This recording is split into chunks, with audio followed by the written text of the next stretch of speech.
get it. Mike Sempervive here with you for the next hour talking about professional wrestling, which is something we do every single day here on the Sports Byline Broadcasting Network. Tune in, iHeart, American Forces Radio, sportsbyline.com, over-the-air affiliates like KMAV, 99 KMSR, and the mightier 1090. Maybe you're listening on podcast or a replay on SiriusXM, or maybe you're video streaming on Twitch or YouTube. However you're joining me today, I'd just like to say thank you. Hopefully wherever you are, it's sunny outside. If not, hopefully it's sunny inside your mind. It's a beautiful sunny day here on my portion of Delmarva. And there's going to be a lot of AEW to get into today with Revolution coming up on Sunday. But this caught my eye, and it can catch yours too if you become a subscriber of F4WOnline.com. It is straight out of this week's Wrestling Observer newsletter, posted today for subscribers.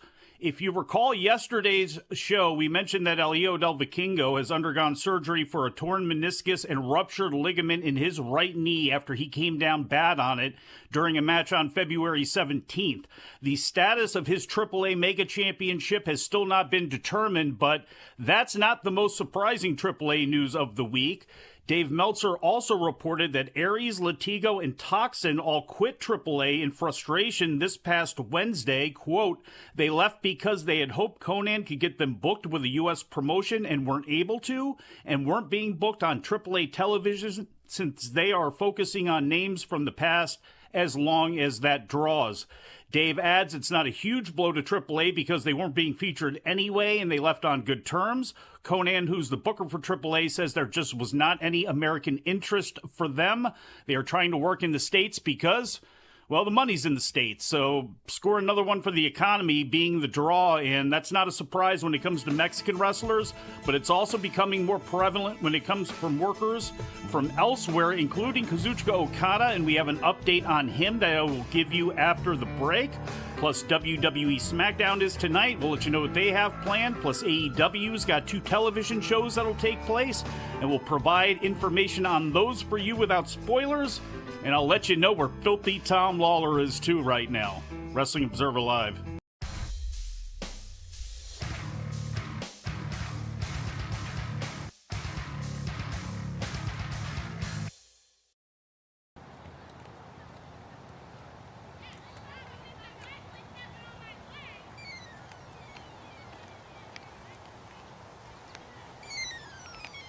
Green Hill? Hello? He's escaped. Do you know which way he was headed? Okay, thank you. Thank you very much. Shoulders.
He's been here.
It's Vinny's straitjacket.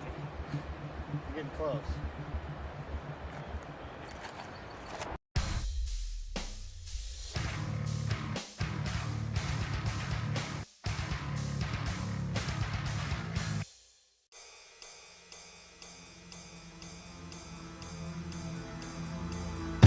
Welcome back to the show. Mike Sempervive here with you. You know, we do this show right here for an hour at a time every single day, but if you want us 24/7, you can find us on Twitter/X. I'm at Sempervive. Filthy is at Filthy Tom Lawler. The website for this show is at WONF4W. The broadcaster is at Sports Byline USA. And, of course, the boss man is at Bryan Alvarez.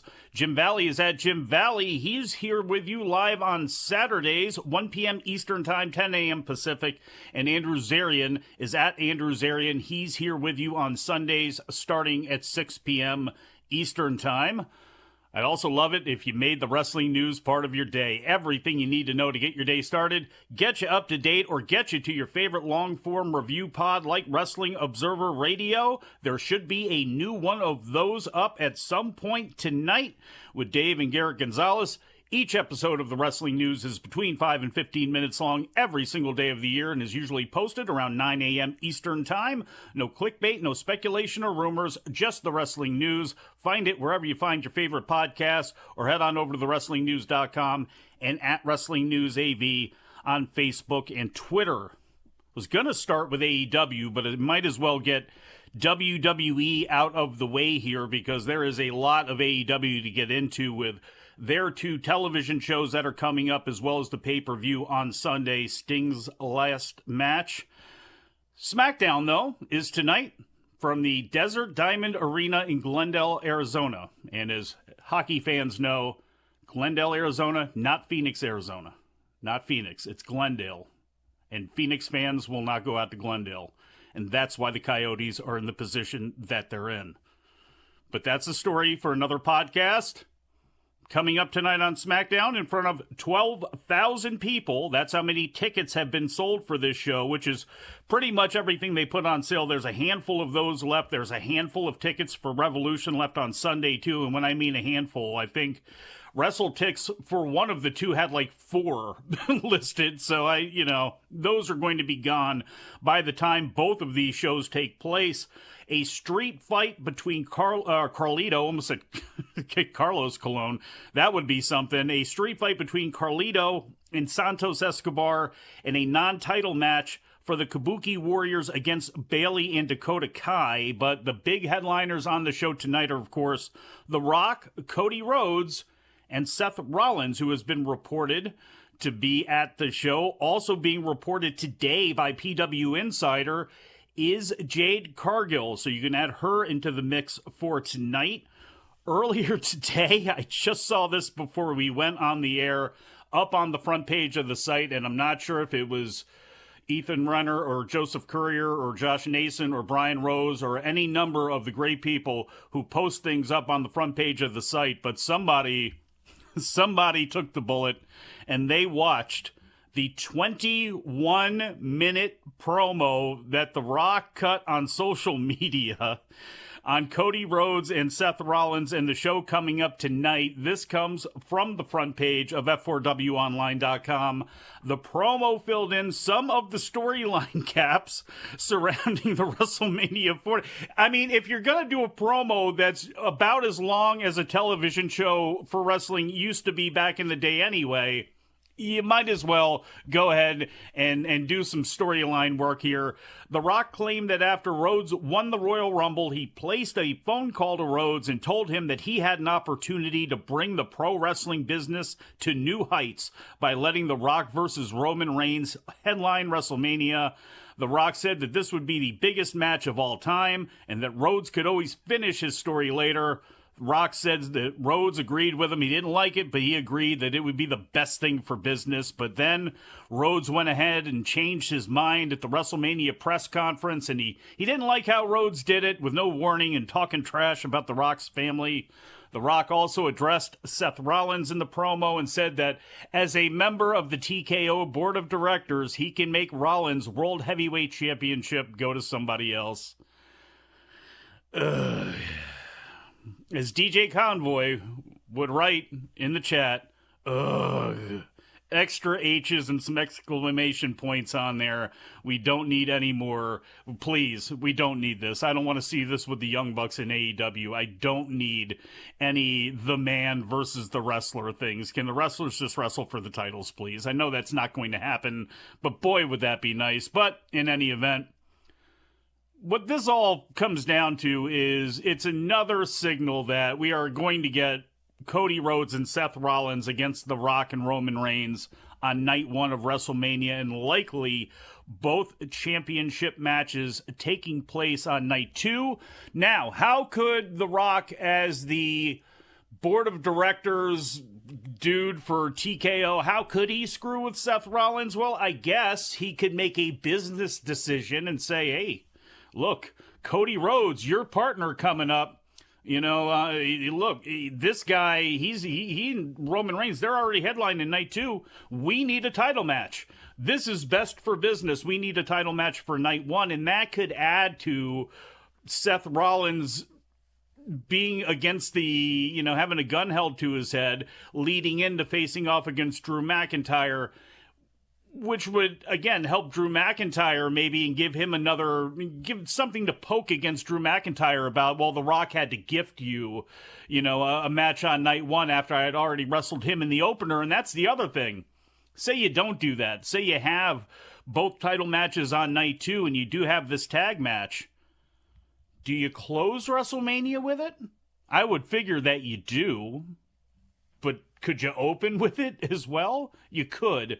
That's going to be really interesting to me. And it's going to be really interesting to see how much heat Becky Lynch and Rhea Ripley can get behind what they have going on too, because that may be the real main event on night one, but we'll have to see how it goes.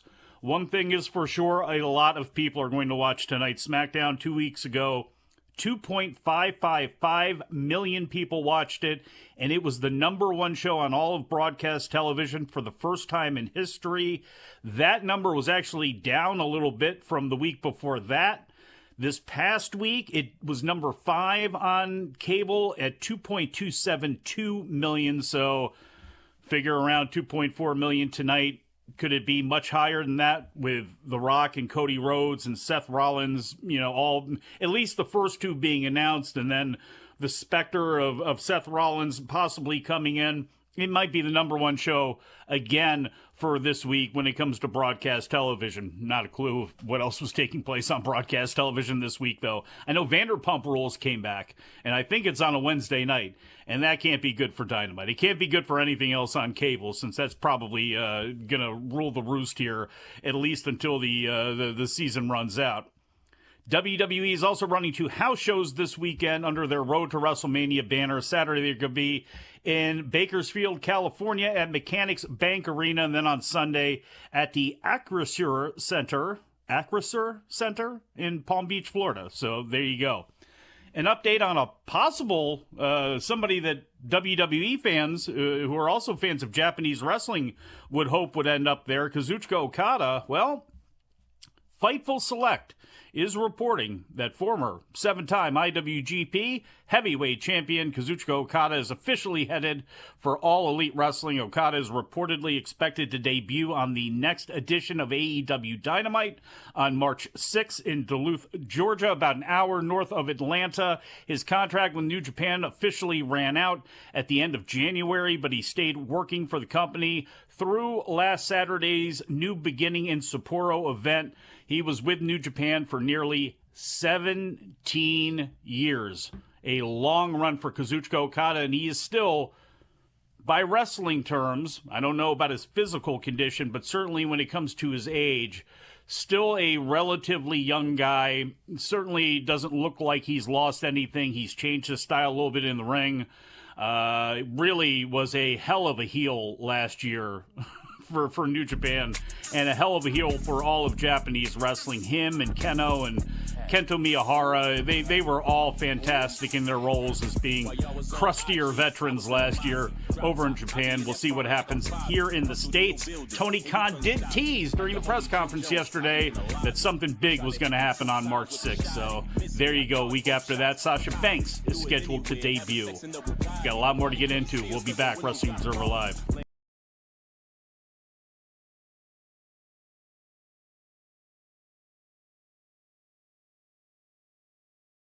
What made you make that leap though from gymnastics to pro wrestling? Like what happened there? Yeah, so my story is a little different. So I was finishing up my 5th year at Michigan State in gymnastics, and I got a message on Instagram from the WWE recruit page asking me, hey, would you like to come to a tryout at SummerSlam? This was the Nashville one, so in 22. And at first I'm like, is this real? Like there's no way that WWE is contacting me. And I was like, you know what? I'm going to go for it. So I went down to Nashville. I did the tryout, and thankfully I was blessed with the opportunity for Triple H himself to offer me to come to the Performance Center and start training. And that's how I got into pro wrestling. I never would have thought in a million years that I would be a WWE superstar. So being here is so surreal.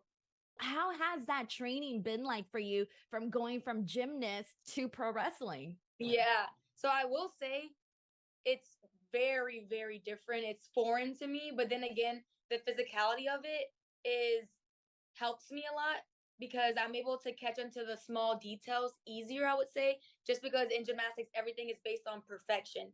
So I have to make sure I know all the details. I have to make sure the margin of error is very small. So I believe that helps me in the ring with like body control, details, just making sure I'm aware. I have air awareness. So I believe gymnastics has helped me, but then again, it's still different because I'm not used to having someone hit me or being in the ring with someone else. In gymnastics, it's just me by myself. What was first day of training like for you? Oh yeah, first day of training. So learning how to just control your body with like safety, like rolling and stuff, that was the easy part. But hitting the ropes the first time was so painful, and just learning how to bump and stuff, that was probably the most painful thing, the most difficult thing ever. Yeah, and the easiest, like you said before, was just having body control. And I will say, like, coming from an intense sports background and into pro wrestling, being mentally tough is something that was instilled in me when I was younger, and that's been able to translate because you have to be mentally strong in this industry. Who have you studied? Oh, yes, absolutely. So starting with in-ring wise, I would say RVD is someone whose style I absolutely love. I love also how authentic he is, how unapologetically himself he is. And that's something that I want to strive to be. I want people to be able to relate to me. And then also Bianca Belair is someone, because she's so elegant, but she's also so powerful. And even she has this sass to her where she doesn't let anyone walk over her. So those are people who I studied. And then for promo wise, I love hearing Daniel Bryan cut his promos. He's very energetic. And it's cool to see even his evolution of how he started promos to where he was doing promos.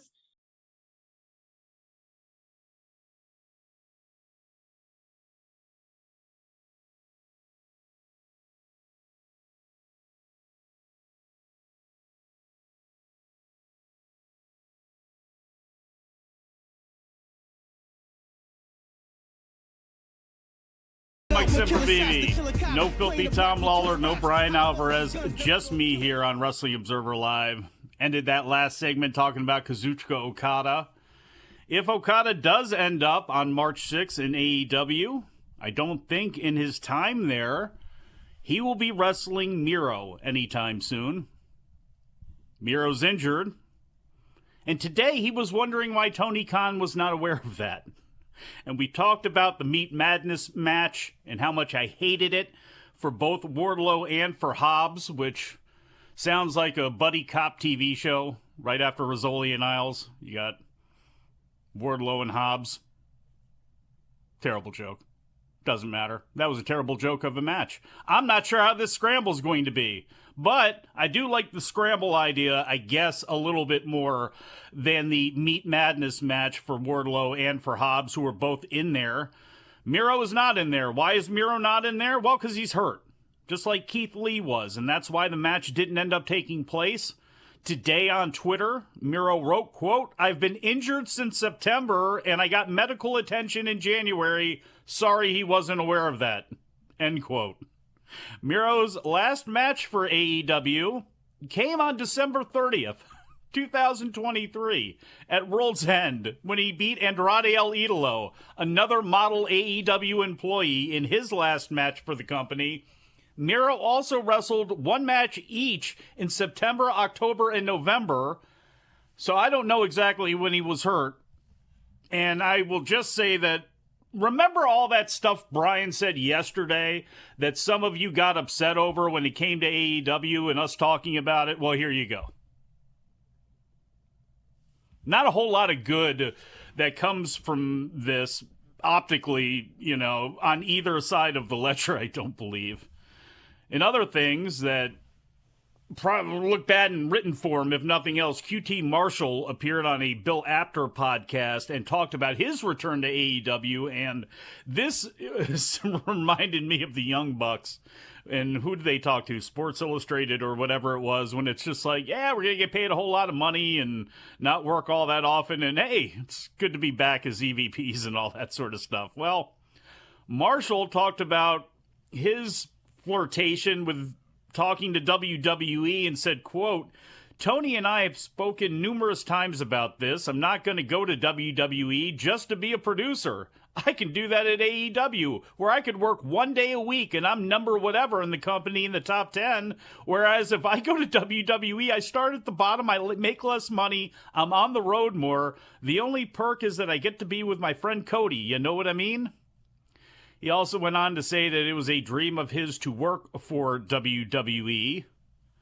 Tony Khan's a nice guy. He is a nice guy. Yeah, sure, go out and see if they'll let you wrestle and everything. And they didn't, and I don't know why QT would have thought that they would. I don't know. Maybe he saw a hole that he could punch through on NXT Level Up. I don't know. And I'm not insulting him at all either.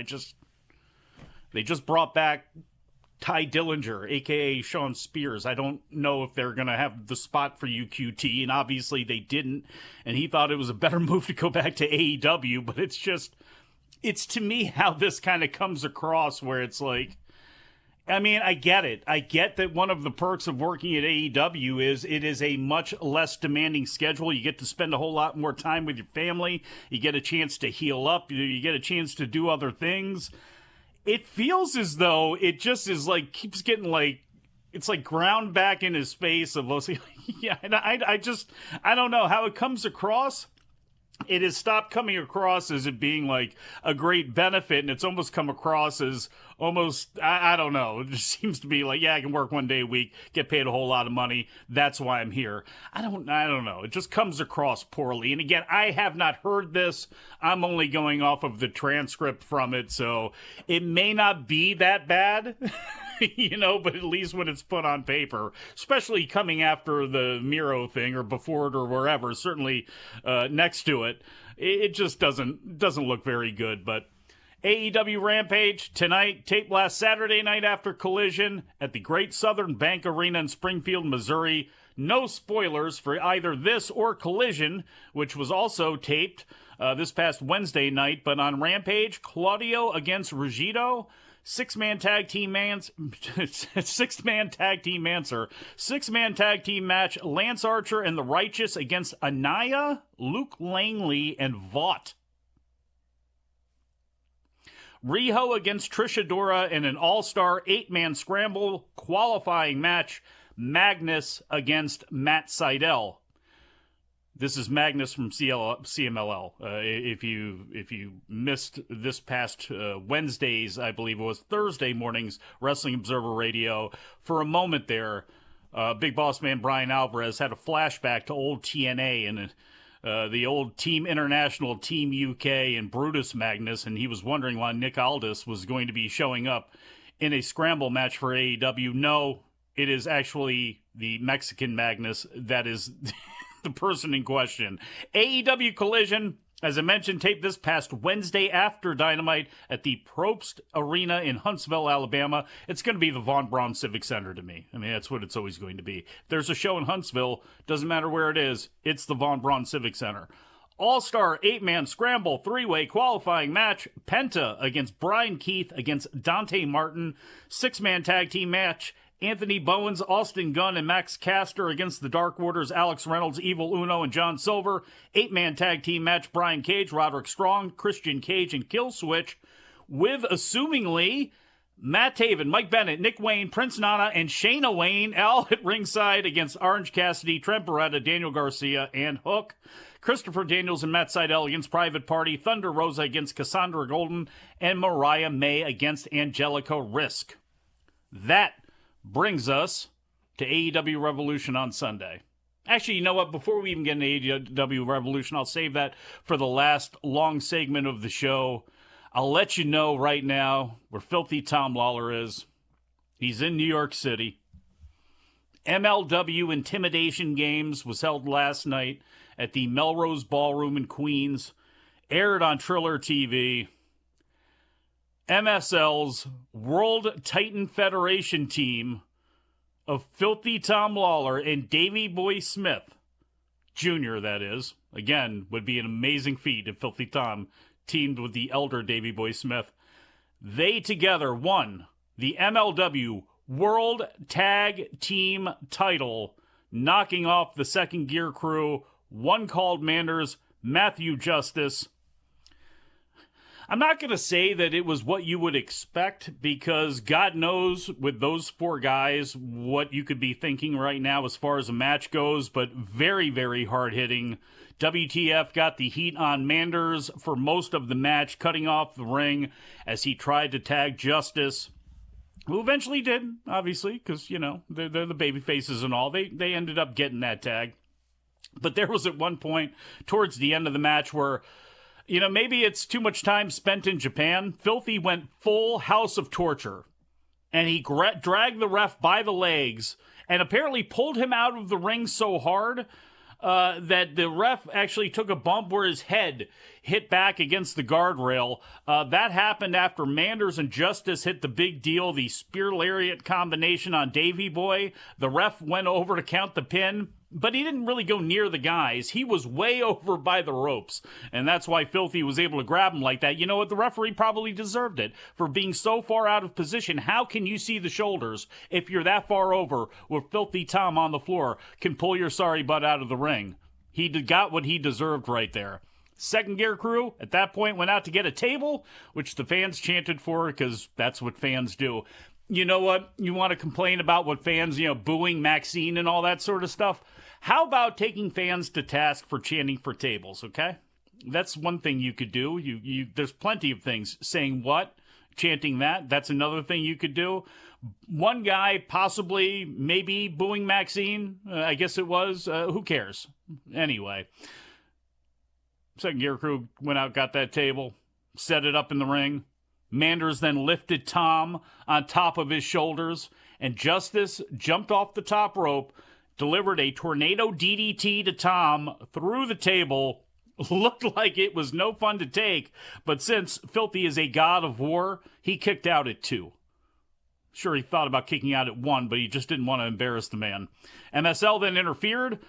He because he was beat up by Manders, actually came to the ring in a jogging outfit, pulled down all the chest hair out, a neck brace, and a motorcycle helmet, straight out of 1966. As he interfered and the referee was distracted, Davey Boy then clocked Manders in the head with that motorcycle helmet, and Filthy got the pin to win the titles. Very sports entertainment from the World Titan Federation, and Filthy Tom Lawler, just like the rest of the World Titan Federation, just better and more vascular than the others.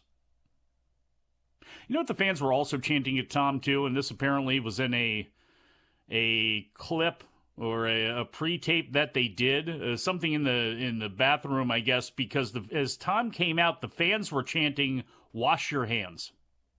I thought they were chanting "wash your hair." I had to ask him. No, they were chanting "wash your hands." So I didn't see what that was, but if you fast forward right to the match like I did, so you could be prepared for a show like this, well, you know, there you go. Got to see the rest of the show. Satoshi Kojima held on to the MLW World Heavyweight title, defeating Minoru Suzuki. I'd like to see that match. Matt Riddle, I believe, made the first defense of the New Japan World Television title, defeating Bad Dude Tito, who's aligned with TMDK in New Japan. And Mystico defeated Rocky Romero to win the MLW World Middleweight title. Get into AEW Revolution, Sting's final match, when we get back from break. Wrestling Observer Live.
Show, Mike Sempervive here with you, Wrestling Observer Live. AEW Revolution, Sunday, pay-per-view, Greensboro Coliseum, Greensboro, North Carolina. The Mecca for Jim Crockett Promotions for many, many years. Last year's Revolution on March 5th was recently named the Wrestling Observer Newsletter's Show of the Year. AEW is coming off possibly its worst pay-per-view output of all time with World's End, which took place on December 30th. Although, Dave noted in the newsletter this week that the final World's End pay-per-view number was up 7.1% on television from Full Gear. So that would now indicate an estimate of about 141,000 buys. The odds of AEW doing well on pay-per-view are always plus money, no matter the card, no matter the build, no matter anything. This show, I believe, will not only be no different, I believe it will do better. I don't have the record in front of me. I don't know if they will set a record for this show, but this show has got more than one match on it, but it might as well just be one for a lot of us olds out here. It is Sting's last match, teaming with Darby Allin to face the Young Bucks in a tornado tag for the AEW World Tag Team Championship. Over 16,000 tickets have been sold for this show. The atmosphere inside of there ought to be something else. On his podcast, Straight Talk with the Boss, that he does with Greg Gagne, Magnum TA announced he'll be in attendance for the show. Ric Flair will be there. Tony Schiavone will be there. Lex Luger will be there. Kevin Nash will not be there. I believe that's where the roll call stands right now. It's my hope that this will be akin to Ric Flair's WWE retirement way back in 2008, where it is just a cavalcade of people and old stars from Ric Flair's past, a past that I'm very familiar with. On December 12th, 1987, in Greensboro, Sting lost a match against Ric Flair for the NWA World Heavyweight title. That match took place about 14 months after Magnum TA was involved in a tragic car accident which ended his career and changed the trajectory of the NWA and possibly all of pro wrestling. You never know how the butterfly effect works, but the WWF still would have likely won the war. But we never saw a dominant babyface world champion in the NWA during that era to try to put up against Hulk Hogan. And Magnum was supposed to be that guy. In 1987, ended up being a very rough year creatively for Dusty Rhodes. But things began to turn around in 1988, and one of those reasons was because of Sting. On March 27th, 1988, he had the classic 45-minute match with Ric Flair on the Clash of the Champions, and the rest was history.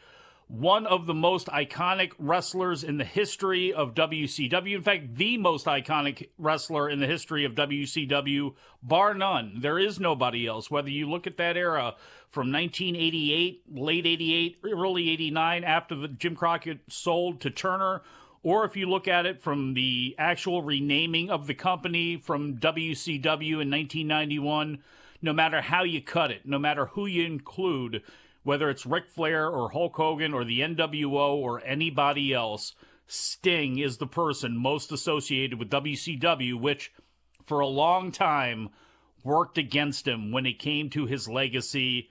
Thankfully, for many of us who grew up with him, who had to hear that he wasn't a Hall of Famer, who had to hear about all of these things, that this guy wasn't at the level in our minds he was at. Thankfully, things have worked out the way they have, where he is placed on that pedestal.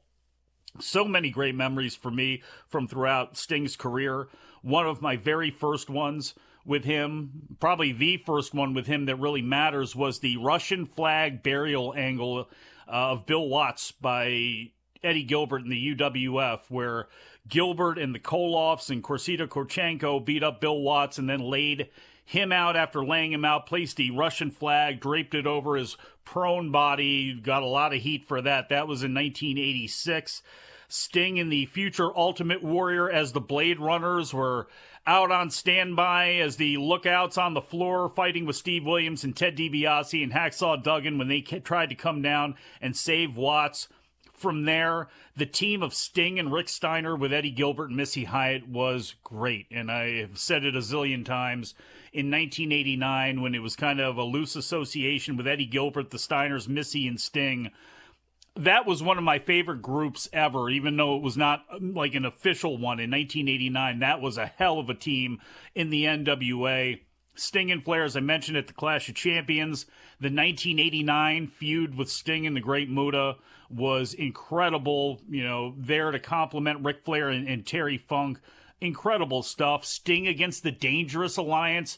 That gets passed over a lot because of the decline that WCW was going into right before it really got low in 93, 94, at least in 1992. You had the Dangerous Alliance in there. That was always good stuff. Rick Rude against Sting.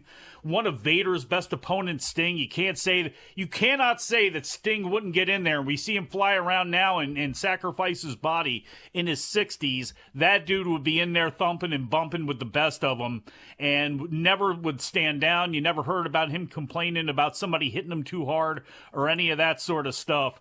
Just a hell of great matches with Rude and Vader. Right before he went full Crow Sting, I believe AEW listed this look earlier on this week as Transition Sting when he was letting the hair grow out a little bit. He still had the surfer face paint, but he kind of had the hair was turning more brown and going back to its natural color. He had a good little feud with William Regal over the TV title that was very, very entertaining. Just one of the, again, most iconic and enduring. And honestly, he's one of the last pro wrestling heroes that we have. We have so many guys that work heel, and obviously at the beginning of his career, he worked heel, and yeah, there were some other times, Main Event Mafia, or, I don't know, NWO Wolfpack, even though they were heels, they were the popular heels and all that sort of stuff. I guess technically he turned dirty, but I think in the fans' eyes, as much of a schmuck as he would be, trusting Ric Flair over and over again, my God, the people loved Sting, and it's geeks like me that stood behind him after all these years, and really one of the last heroic wrestling figures. We see Hangman Adam Page right now going dirty. I never really thought that would happen at the beginning of AEW. I thought he would actually kind of be their John Wayne forever, although he's never really worked heel before. Now would be a good time to do it when they're all cheering the guy that cut a promo over your baby. I guess it would be the time to turn heel, but Sting never really went back to it. And even when he did, people didn't care. They still loved that dude. So I hope, as I mentioned yesterday, it is Sting and Darby Allin who get the victory and they lay those belts down, with the Young Bucks then being in a tournament, and you can build towards FTR and the Young Bucks. Another thing that you could do, obviously, Young Bucks defeat under... Again, you could bring somebody in. You could have Adam Page if you're going to do an all-heel elite group because Omega's gone. You could do that. You could have Page come out at the end. You know, Virginia guy, this is a guy who grew up on Sting. He causes it. They all try to beat him down afterwards and ruin everything. FTR and whoever comes out makes the save. And then that takes you to FTR and to the Young Bucks, because with the way that FTR is getting treated right now, I mean, they couldn't be any further down kind of on the depth chart the way things are going. So, you know, bring them back up again. A lot of people don't think that they've seen the Ultimate Young Bucks FTR match yet. They don't believe they've seen the best feud between the two best teams in the company. They don't think they've really gotten that great of a feud yet. Well, I guess this could be another chance to do it. And again, if you're going to have the Young Bucks go out and beat Sting and go out and beat Darby Allin, I'd like to see them get some comeuppance for it tonight, and then have that continue on and give them some comeuppance as we go along. Three-way for the AEW World Title: Samoa Joe against Hangman Adam Page, Swerve Strickland. I want to keep the title on Samoa Joe. I don't know what the prevailing feelings are out there about this match and what people believe. I know a lot of people want to see Swerve Strickland be the champion. I'm not against Swerve Strickland being the champion. I just don't think we're done with Page and Swerve quite yet. And I think we need to have a situation, because again, Swerve cut the promo on Wednesday where I'm so crazy. I beat up an 18-year-old at his house. I'm so crazy I broke into another man's house and cut a promo over his baby, and Paige is just standing there like that. That too much dialogue. That should have been the point where he took the crutch and beat him over the head with it. You know, he's a justified heel here. Listen to this guy. Listen to him talk. They didn't decide to go ahead and do that, but I don't think that things are over for them yet. And I think that's okay, because I'd like to see Samoa Joe continue on with that championship. International title, Orange Cassidy against Roderick Strong. I don't see a reason that Roderick Strong doesn't win this title. I don't know when MJF is going to come back. Obviously, Adam Cole is going to be out for quite some time. The Devil storyline was a complete wet burst of wind, I guess you could say, trying to be nice about it here and not violate any FCC rules over what I really thought about that whole situation and that whole feud. But Cassidy's won the title twice. He's had a zillion matches. I don't think he needs the title. I think Roderick Strong right now could use that title a lot more. And frankly, for his image and what type of character that he's been playing, it's probably time now to, again, really make a hard turn for this dude to stop screaming in his promos and being kind of a putz and just going back to being maybe a little bit more of a wrestling machine, turning it down a little bit when it comes to, trying to get across his personality and letting some of the wrestling do some of that talking, and him with that international title with Bennett and Taven on the outside always providing some assistance. I think it's probably time for that. I don't think it's time for a title change when it comes to Toni Storm and Deonna Purrazzo, and I would say that it could have been if this feud was hotter, and unfortunately it's not. And I like Deonna Purrazzo a lot, and I think if she had something hot going, you could have Purrazzo get a win over Storm here, banana peel or whatever, get the victory, and then you do something else with her as you wait for the inevitable. But since it didn't end up happening, I would just go ahead and wait for the inevitable, which is March 14th when Mercedes Moné debuts at Big Business in Boston. Toni Storm and Mercedes Moné seems to make the most sense on paper, especially because what you got going on with the other title when it comes to Willow and Chris Statlander and Julia Hart and what's her name, Sky Blue. That situation with that title is all tied up right now. So Toni Storm and Mercedes Moné, and we'll see how that goes. Because again, Toni Storm as a gimmick has been great. Toni Storm in execution when it comes to some of these matches as champion, and in this character, kind of hasn't been. Continental Classic Championship, I see a title change here. Bryan Danielson getting the win over Eddie Kingston. Konosuke Takeshita, I believe, gets the win over Will Ospreay. It's just a matter of how that ends up going down and how it happens. I think we still have a long way to go as far as Ospreay getting kicked out of the Callis family. TNT title, Christian Cage, I think, will defeat Daniel Garcia.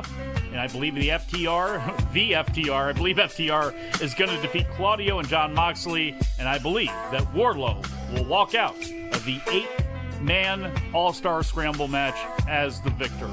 Got a little bit more news to get into when we get back from break. Wrestling Observer Live.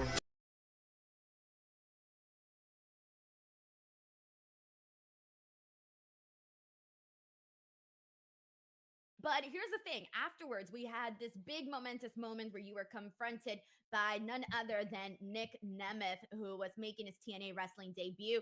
I want to get your thoughts on Nick Nemeth coming into the company. Even though he took me out, which I'm gonna get mine back when the time is right. But let's leave that alone. But talk about Nick coming to the company. I think it's huge for TNA. Obviously, I'm a huge fan of his. He's a superstar. I mean, he's done everything in professional wrestling. He's been a world champion. He's been a tag team guy. He's won every single title you could think about. He's had it. He's been all over the world. He has a huge buzz going right now. And for him to pick TNA over AEW and New Japan or any other company he's working, that shows that TNA is a hot spot right now, right? So I'm happy he's part of the team. I'm happy I get to do something down the road with him. And I'm happy that TNA is starting to be a spot where people want to come to. Same thing with Ash by Elegance. Her picking us over other companies out there. I'm happy she's part of the team, and I can't wait to see what the future brings with Nick and Ash. And my last question to you is dream opponents. You're the champ now, man. You know you're going to have everybody coming after you. Who are some of the opponents that you're like, let's go, I need to get a match with this person? Oh man, the first one that comes to mind is not he doesn't even is not a full-time guy in our company, but we kind of had a preview of the tapings in Vegas with Okada. Um, he's a guy I would like to have another one-on-one match with. It's been 6 years since I had a one-on-one match with him. I was a kid. Um, Actually, it was longer than 6 years. I've been wrestling for 10, so it was 9 years ago because I was 1 year into wrestling when I had a singles match with Okada. So I was a kid. I was a kid in wrestling. So I would like to have another one-on-one match now that I'm a adult in wrestling, and I would like to see how that plays out.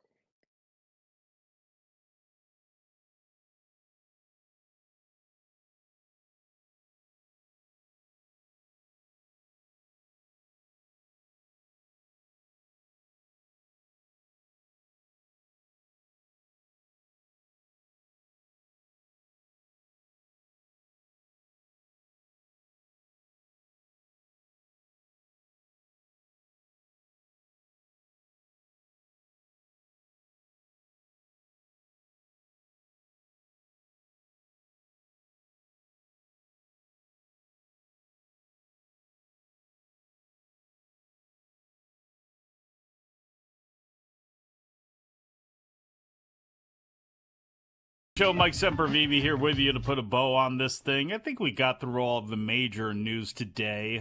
New Japan Strong women's title. Probably going to see a change on March 10th at Korakuen Hall when Julia defends against CMLL regular Stephanie Vaquer. I keep saying Vaquer. I know that's how Romero and Filthy say it. I got to start saying it that way. Stephanie Vaquer. Match takes place during Stardom's upcoming tour, which features the Cinderella tournament. Julia is leaving Stardom soon and going to work for Rossi Ogawa's new women's wrestling promotion. So unless she's going full Okada and not dropping it, at some point she's got to drop that belt. Speaking of Ogawa and his new company, does not look like he will have Azumi or Mina Shirakawa, as those two are now facing each other on April 12th in Chicago for New Japan's Windy City Riot Show. Replaces the Julia match that had to get pulled. According to this week's Wrestling Observer newsletter, 5,095 tickets distributed so far. Not sure what the show is scaled for, but Wintrust Arena seats around 10,000 people, so it should be a good atmosphere in there. TNA Wrestling had their show last night, still haven't had a chance to see it yet. They're building towards next Friday's TNA Sacrifice show. Also in this week's Wrestling Observer newsletter, Hard to Kill, quote, an overwhelming success would be an understatement, unquote. Unquote, end quote. Ended up doing 19,700 buys on television pay-per-view, more than double the prior pay-per-view Bound for Glory, which did under 6,900 on TV, and that was considered huge. The show ended up doing far more than even the Omega Swan Champion vs. Champion show. If you factor in streaming buys, this should end up at around 60,000, the same as Samoa Joe and Kurt Angle, the record that was set way back at TNA Genesis in 2006 after Angle had left WWE. In one rural-based company, Dave notes, TNA actually beat AEW World's End. Now, this is not translated into any more ticket sales so far from what's been seen from TNA, but the name change going back to it, damned if it didn't go ahead and work. A lot of other wrestling taking place across the world. WXW in Germany, Progress Wrestling over in the UK. The NWA's got a show on Triller this weekend. A whole bunch of stuff coming up. House of Glory, ton of stuff, but we don't have time for all of it. Thank you, Producer Daniel. Thank you, Producer John. And thank you all out there for listening and watching. We shall talk to you again after a while.